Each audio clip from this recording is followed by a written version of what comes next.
جب یسوع مسیح یروشلم گئے تو انہوں نے ہزاروں سال پہلے کی پیشن گوئیاں پوری کی۔ آئیں دیکھتے ہیں کہ کیسے انہوں نے پیشن گوئیاں پوری کی۔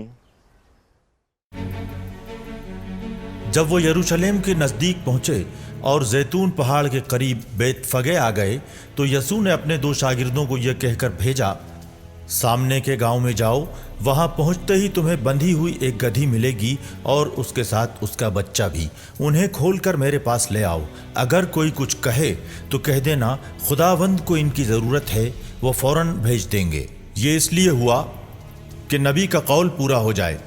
سیون شہر سے کہو، دیکھ تیرے بادشاہ آتے ہیں، وہ نرم مزاج ہیں، وہ گدھی پر سوار ہیں، بلکہ گدھے کے بچے پر بیٹھے ہیں۔